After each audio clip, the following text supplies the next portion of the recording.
बनते। पर्युषण महापर्व का चौथा दिवस वाणी संयम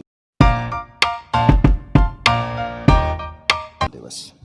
बच्चों, एक बार बादशाह अकबर के दरबार में एक प्रश्न उठा कि सबसे मीठी वस्तु क्या।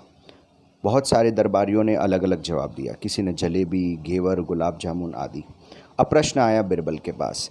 तो बिरबल ने कहा कि जहाँपना, मैं आपको इसका उत्तर समय आने पर दूंगा। कुछ दिन बीते।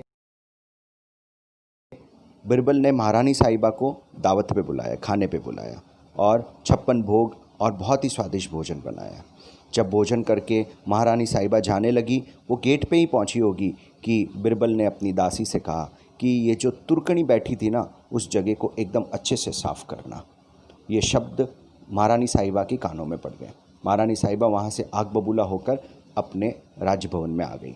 महल में आके जब राजा को पता चला, बादशाह को, कि महारानी साहिबा बहुत गुस्से में, तो उन्होंने खबर लेनी चाहिए। जब राजा साहिब ने पूछा तो उन्होंने कहा कि बिरबल ने मुझे इस प्रकार से तुर्कनी कहा।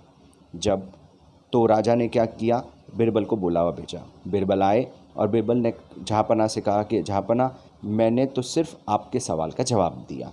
बोले कौन सा सवाल? बोला आपने पूछा ना इस संसार की सबसे मीठी वस्तु क्या, तो मैंने उसका जवाब दिया कि सबसे मीठी वस्तु हमारी जिह्वा है, हमारी बोली है।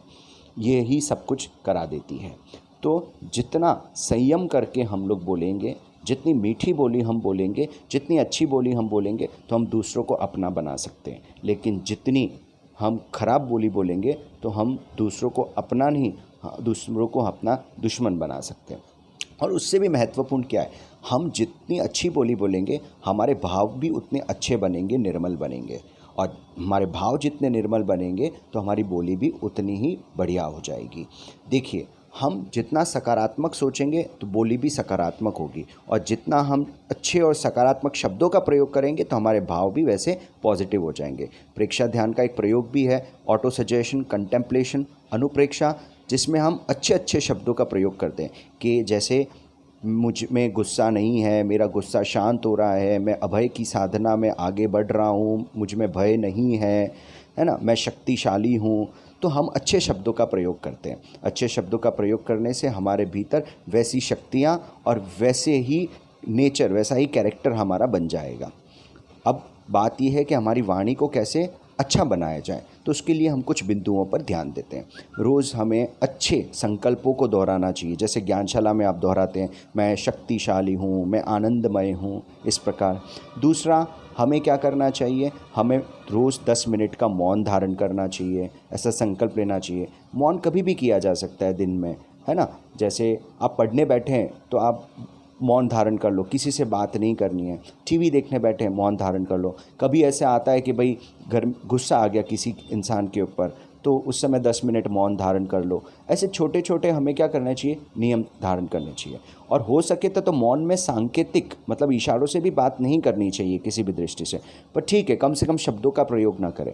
जितने ज़्यादा शब्दों का हम प्रयोग करते हैं, हमारी एनर्जी उतनी ज़्यादा वेस्ट होती है। और एनर्जी सबसे ज़्यादा वेस्ट 2 जगह में होती है। एक, ज़्यादा खा लिया तो पचाने में, और दूसरा है बहुत बोलने में। तो बोलने में एनर्जी बहुत वेस्ट होती है। दूसरा, अगर एनर्जी वेस्ट होती है, साथ साथ में ये भी हो जाता है कि सामने वाले व्यक्तियों को ये लगेगा यार ये तो ऐसे ही बोलता रहता है, चपड़ गंगू है, पूरा दिन बोलता बोलता बोलता रहता है, तो कोई हमारी वैल्यू नहीं करता। इसीलिए हमें क्या करना है, हमें हमारी वैल्यू को भी बढ़ाना है ना। तो उसके लिए हमें अपनी आवाज़ को संभाल के रखना है। अपने को जितना कम हो सके उतना कम बोलना है। और साइंटिफिकली ये भी देखा गया है, जो जितना कम बोलता है ना, उसका थॉट प्रोसेस उतना फास्ट होता है, वो ज़्यादा चीज़ों को समझ सकता है, विवेकपूर्ण निर्णय ले सकता है। जितना कम बोलता है ना व्यक्ति, उसका डिसीजन पावर उतना स्ट्रांग होता है और उसका विजडम उतना अच्छा बन जाता है। इसलिए हमें कम से कम बोलना है, चीज़ों को ज़्यादा से ज़्यादा समझना है। आप सबने आचार्य प्रवर के दर्शन तो किए ही होंगे। आपने देखा होगा आचार्य प्रवर, जो भी सामने वाला व्यक्ति बोलता है ना, तो गुरुदेव उसको सुनते रहते हैं, श्रवण करते रहते हैं। लेकिन जब जवाब देने की बात आती है तो गुरुदेव बहुत संक्षिप्त में और बहुत कम शब्दों में जवाब देते हैं। ज़रूरत होती है तो जवाब देते, नहीं तो बोल देते हैं हाँ जय, ऐसे, मतलब उनके चेहरे पे मंद मुस्कुराहट रहती है। तो इस तरह से हमें सदैव अच्छी बोली बोलनी है और मौन की साधना करनी है, ताकि हमारा अंदर का जो आत्मशक्ति का जो ऑरा है वो जगे और हमारे आसपास का वातावरण, हमारा आभामंडल स्ट्रांग बने, पॉजिटिव बने, सकारात्मक बने और इस पॉजिटिविटी से, इस सकारात्मकता से हमें सम्यक्त की प्राप्ति होगी। इन्हीं मंगल भावना के साथ ओम अरहम।